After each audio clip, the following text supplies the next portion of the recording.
About to enter a restaurant where you probably want to make sure to tip well. At Shooter's Grill, open carry has nothing to do with takeout. Almost all the waitresses pack heat, publicly and proudly. They say it makes them safer, and that's apparently been good for business, and probably bad for anyone thinking about dining and dashing. Here's ABC's Clayton Sandell.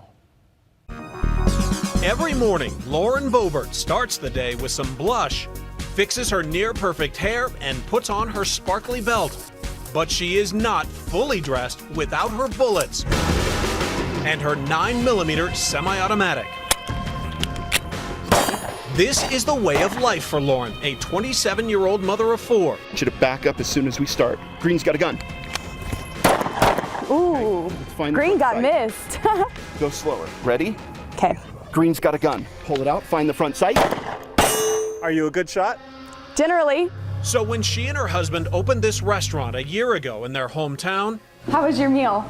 the gun theme seemed totally natural. Lauren took it one step further. I wanted to start carrying just for my protection. This is my establishment, so I didn't see anything wrong with that. I began to open carry, and then my girls started to approach me and ask if they could open carry as well. They call the place the Shooter's Grill. And of course, where else would you expect to find a place called the Shooter's Grill than right off the highway here in Rifle, Colorado? It is a very common thing here. We see people open carrying all the time. We live in Rifle, Colorado. It's a small town. It's a rancher's community. It is like the Old West out here. Nightline ventured to Colorado's western slope to check it out. Inside, the place is packed, and the waitresses packing. What is this? It's a Ruger 357 Black Hawk. Good kick? I mean, is it? It's kind of pretty hard to pick, but nothing that I can't handle.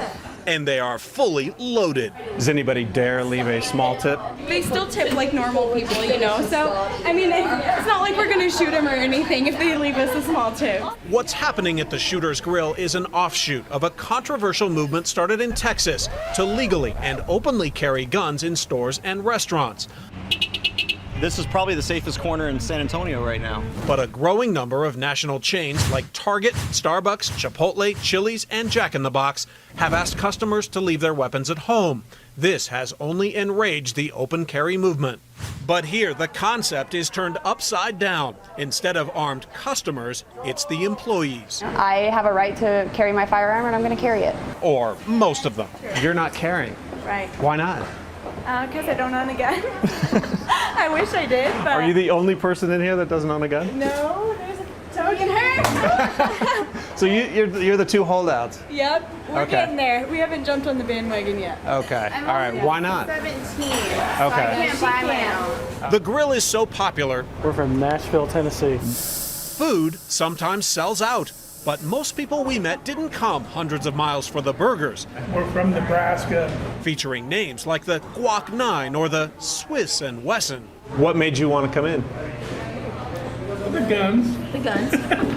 I firmly believe that education and safe and responsible use of a firearm is perfectly fine in today's society. But is it all just a gimmick? My firearms have nothing to do with the amazing hamburgers we cook. Actually, the food that we cook is what started all this. Over the past few weeks, Lauren's restaurant has gotten so much attention that a U.S. Marine supposedly called in with an offer to buy a gun for any waitress that didn't have one. He called in from California and asked our owner if there was a girl that he could buy a gun that did not have one yet. So I got it like 3 days ago, maybe? 3 days ago. Yeah, it's a Kimber 45. Of course, not everyone is thrilled. From Facebook and social media posts wishing harm to Lauren and her employees, random phone calls at the restaurant, Shame on you. to actual hate mail. Hope God punishes you for what you are doing. Hope that you and all your patrons will kill yourself. Pretty harsh. That is pretty harsh. Then there's Colorado itself, which, after all, is a state that's seen its share of gun violence. The massacre at Columbine High School. That was the weekend before he was killed. And 2 years ago, Dave Hoover lost his nephew A.J. Boyk at this Aurora movie theater. About 2:30 that evening, went to bed, and Teresa called, my sister. She calls, screaming on the phone. I picked it up and I said, what's going on? What's wrong? What's wrong? She says, I don't know where AJ is. I said, he's at the movies. She says, turn on the TV. Get up, turn on the TV, and that's when it hit me. And I went, oh, my God. AJ was one of the 12 people killed that night. Hoover argues the Shooter's Grill is glorifying gun culture. This is America. They're allowed to do that. But you can't glamorize the gun. The gun will never be a glamorous thing. It's just an object. Hoover has been in law enforcement for 3 decades. He worries that when shots ring out, more guns equals more confusion for police. I don't know which one's the bad guy, which one's the good guy. I know I'm going to engage the one that's closest to me. And I hope to God that's the bad guy. You never know. People in Colorado, for example, like Aurora families, like Columbine families, who think that this is sort of a normalization of guns in America, which has got this violent undertone to it. What's violent about it? What's violent about law-abiding citizens carrying a gun? A lot of people don't want to be around firearms, don't want their families around it.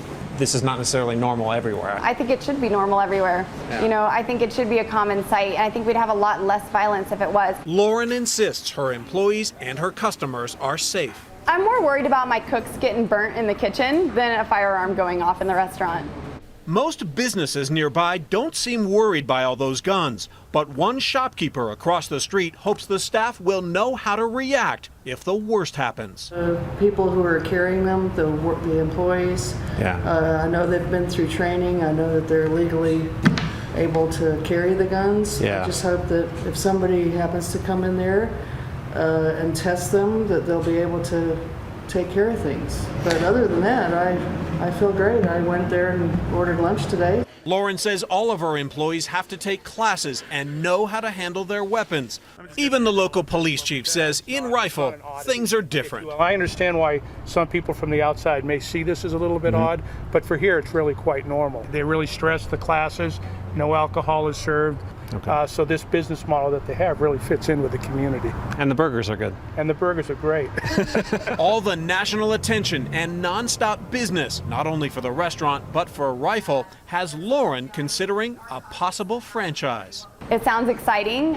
Maybe we would get a couple more restaurants going before anything, but there's been a lot of talk of it, a lot of people calling, a lot of people even demanding it, and it's actually kind of honoring that somebody want a piece of what we have. Lauren and her Shooter's Grill plan to keep on serving seconds right along with the Second Amendment. People call in all the time and tell me that this is not normal where they are and they would never patronize a restaurant like this. And I say thank you for your opinion. God bless you. I'm Clayton Sandell for Nightline in Rifle, Colorado.